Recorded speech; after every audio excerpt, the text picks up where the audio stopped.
नमस्कार दर्शकवृन्द, दिनभरका देश विदेशका प्रमुख खबरहरू समेटिएको नेपाल टाइम्सको टप 50 बुलेटिनमा स्वागत छ। म रश्मिता उदास। सुरु गरौं आजका प्रमुख खबरहरू।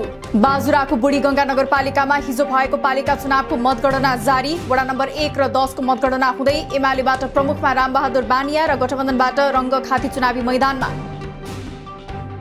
बलात्कार मुद्दामा हदम्याद हटाउने प्रस्तावकर्ता सांसद गगन थापा प्रतिनिधि सभाको कानून समितिमा भएको आफ्नै प्रस्तावमाथिको छलफलमा अनुपस्थित। सरकारले ल्याएको विधेयकमा केही संशोधन गर्दै समितिद्वारा पारित हदम्याद हटाउने प्रस्ताव अस्वीकार। बलात्कारको घटनामा हदम्याद नहटाई समयावधि 2 वर्ष बढाउने संसदको कानून समितिको प्रस्ताव।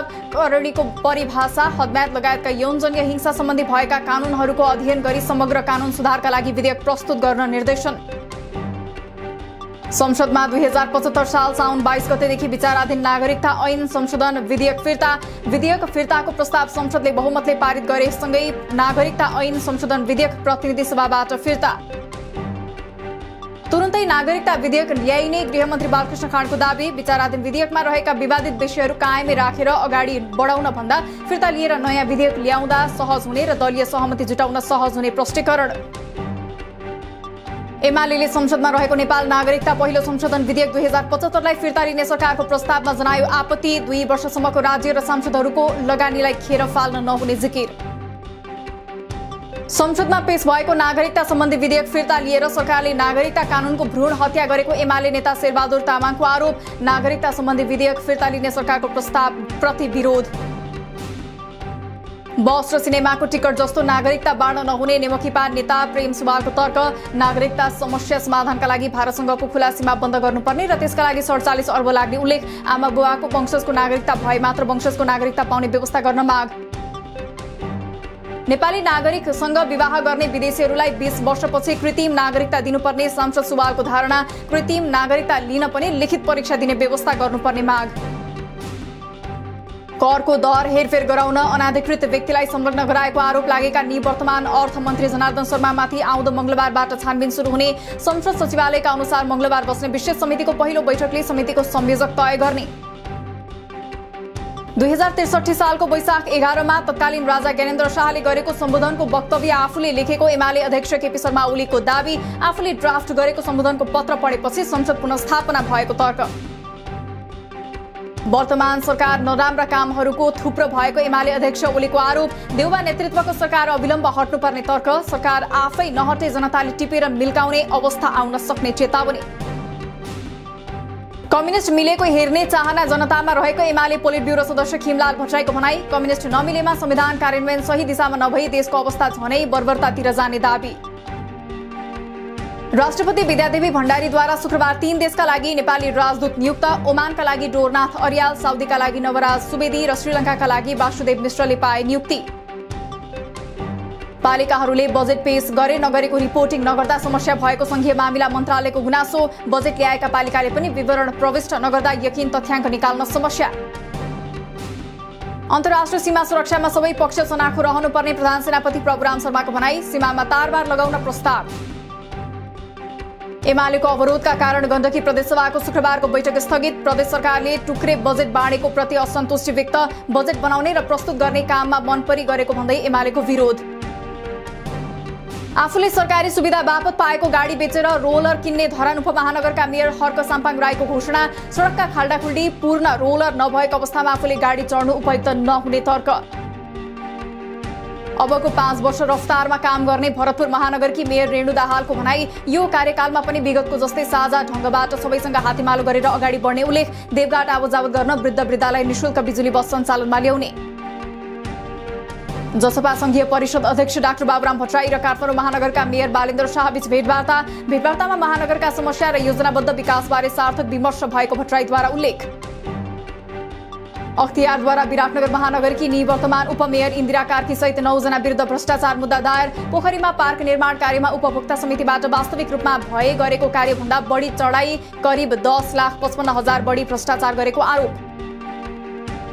पछिल्लो 24 घण्टामा 2154 जनामा गरिएको परीक्षणमा थप 98 जनामा कोरोना संक्रमण पुष्टि। आजै 27 जना संक्रमण मुक्त हुँदा मृतक शून्य। हाल देशभर 564 जना सक्रिय संक्रमित।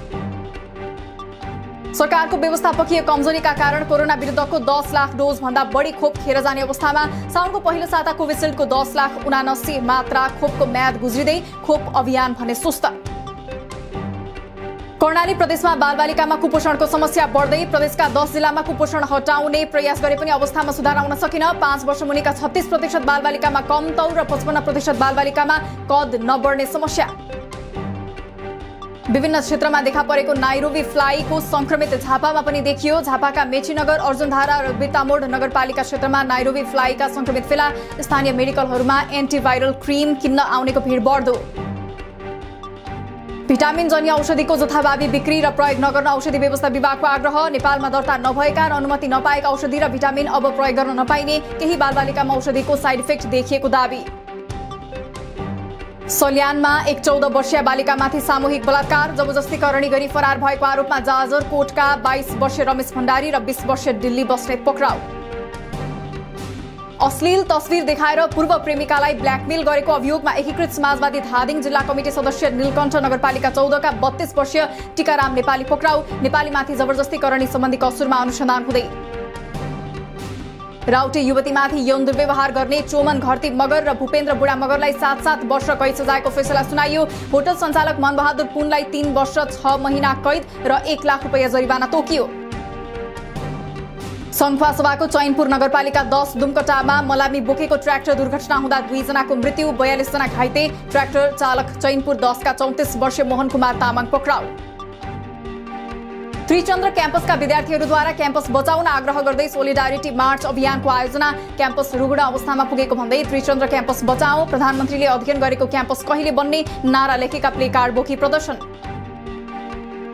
152 पदमा स्थायी पदपूर्तिका लागि कृषि विकास बैंकद्वारा दरखास्त आह्वान। खुला तथा समावेशीतर्फ 8औं देखि 4औं तहसम्मका लागि आवेदन माग। आवेदन आउँदो साउन 12 गतेसम्म दिन सकिने।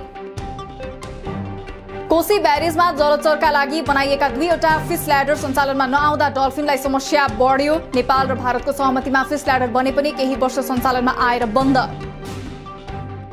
मनसुन थप सक्रिय हुने भएकाले आज राति प्रदेश 1 मधेस बागमती, गण्डकी, लुम्बिनी, कर्णाली र सुदूरपश्चिमका केही ठाउँमा ठूलो वर्षाको सम्भावना। भोलि गण्डकी, लुम्बिनी, कर्णाली र सुदूरपश्चिमका केही ठाउँमा वर्षा हुने अनुमान। नेपालमा उद्योगको संख्या 60,185 वटा पुगेको केन्द्रीय तथ्याङ्क विभागको जानकारी। सर्वेक्षणको नतिजा अनुसार औद्योगिक क्षेत्रका 4 प्रकारका औद्योगिक प्रतिष्ठानहरूमा 4,91,227 जना व्यक्तिहरू संलग्न। सुनको भाव आज स्थिर रहँदै प्रति तोला 94,600 रुपैयाँ नै कायम। आज चाँदी भने तोलामा 10 रुपैयाँले घटेर प्रति तोला 1175 रुपैयाँमा कारोबार। आउँदो आर्थिक वर्षको लागि मौद्रिक नीति निर्माणको काम अन्तिम चरणमा पुगेको राष्ट्र बैंकको भनाई। सकभर यसै महिनाको अन्तिममा नत्र साउनको पहिलो हप्ता मौद्रिक नीति सार्वजनिक गर्ने तयारी। आउँदो नीति कसिलो हुने संकेत। शेयर बजार परिसूचक नेप्से फेरि 2000 अङ्कभन्दा तल झर्यो। आज नेप्से 34.70 अङ्कले घटेर 1992.62 अङ्कमा झर्दा 1 अर्ब 16 करोडको शेयर किनबेच। गण्डकी प्रदेशमा आयोजना हुन लागेको 9औं राष्ट्रिय खेलकुद प्रतियोगिता 2079 को मूल आयोजक समितिद्वारा प्रतियोगिताको सञ्चालक निर्देशिका जारी। प्रतियोगिता पोखरामा असोज 28 देखि कार्तिक 3 सम्म आयोजना गर्ने तालिका। भारतमा आयोजना हुने साफ अन्डर 20 च्याम्पियनशिपका लागि यति बेला युवा टोली बन्द प्रशिक्षणमा। कड़ा मेहनत गरिरहेको युवा टोलीले साफमा इतिहास रच्ने रणनीतिका साथ तयारी गर्दै च्याम्पियनशिप जुलाई 25 देखि अगस्त 5 सम्म हुने। आईसीसी पुरुष T20 विश्वकप क्रिकेट सुरु हुन 100 दिन मात्रै बाँकी रहँदा ट्रफी टुर आज शुक्रबारदेखि सुरु। T20 विश्वकप ट्रफी पहिलो पटक आउँदो अगस्त 30 र 31 मा नेपालमा पनि ल्याइने। साउथह्याम्पटनमा आज बिहान सम्पन्न इङ्ल्यान्ड विरुद्धको पहिलो T20 क्रिकेट खेलमा भारत 50 रनले विजयी। भारतले दिएको 179 रनको लक्ष्य पछ्याएको इङ्ल्यान्ड 148 रनमा समेटियो। क्वार्टर फाइनलको खेलका क्रममा घाइते भएका 22 पटकका ग्रान्ड स्ल्याम विजेता स्पेनिस राफाएल नाडालले विम्बल्डन टेनिसको सेमिफाइनल नखेल्ने। निकै प्रयास गरे पनि सेमिफाइनलमा खेल्न असफल भएको र यसले आफूलाई निकै चिन्तित बनाएको नाडालको प्रतिक्रिया।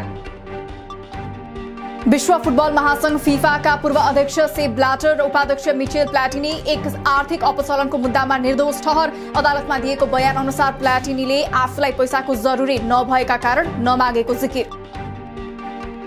भारतको मुम्बईमा भारी वर्षा जारी रहेकाले बाढी आउन सक्ने भन्दै सचेत रहन आग्रह। रेड अलर्ट जारी। भारतका विभिन्न शहरमा भारी वर्षाका कारण जनजीवन ठप्प, कैयौं घरहरू डुबानमा। तिब्बतको कुनै पनि मामिलामा नबोल्न भारतलाई चीनको चेतावनी। तिब्बतको बारेमा बोल्दा भारतले चीनको आन्तरिक मामिला र चीनसँग भएका सम्झौताको स्मरण गर्नुपर्ने चिनिया विदेश मन्त्रालयको भनाई। नारा शहरमा चुनावी भाषण गरिरहेका बेला जापानका पूर्व प्रधानमन्त्री शिन्जो आबेको गोली प्रहारबाट निधन। गोली प्रहार गर्ने व्यक्ति प्रहरी नियन्त्रणमा। संविधानलाई सैन्यकरण गरेकाले गोली हानेको अभियुक्तको बयान। जापानका पूर्व प्रधानमन्त्री शिन्जो आबेको निधनमा नेपालद्वारा शोक व्यक्त। भारतले राष्ट्रिय शोक मनाउने। भारतीय प्रधानमन्त्री नरेन्द्र मोदीले शिन्जो आबेप्रति निकै सम्मान रहेको बताउँदै भोलि शनिबार देशमा राष्ट्रिय शोक मनाउने सामाजिक सञ्जाल मार्फत जानकारी। पश्चिमा देशको ओक्साहटमा लागेर युक्रेनले आफ्नै अस्तित्व खतरामा पारिरहेको रुसी राष्ट्रपति पुटिनको भनाई। एकजना मान्छे मात्रै रहँदासम्म पनि पछि नहट्ने जिद्दी युक्रेनी नागरिकको लागि त्रासदीपूर्ण हुने चेतावनी। र रुसले आक्रमण गरे यता 21,000 भन्दा बढी युद्ध अपराधमाथि अनुसन्धान गरिरहेको युक्रेनको भनाई। कहिल्यै पनि सर्वसाधारणमाथि हमला नगरेको भन्दै युद्ध अपराध सम्बन्धी सम्पूर्ण आरोप रुसद्वारा अस्वीकार। दिनभरका देश विदेशका प्रमुख खबरहरू समेटिएको नेपाल टाइम्सको टप 50 बुलेटिन अहिलेलाई सकियो। हामी भोलि टप 15 समाचारका साथ उपस्थित हुने नै छौँ। नेपाल टाइम्सको युट्युब च्यानल सब्स्क्राइब गरिदिनु भएकोमा र फेसबुक पेज लाइक गरिदिनु भएकोमा धन्यवाद। ताजा खबरहरू नेपाल टाइम्सको अनलाइन पोर्टल www.nepaltimes.net मा पनि गएर हेर्न सक्नुहुनेछ। नेपाल टाइम्स हेर्दै गर्नुहोला। नमस्कार।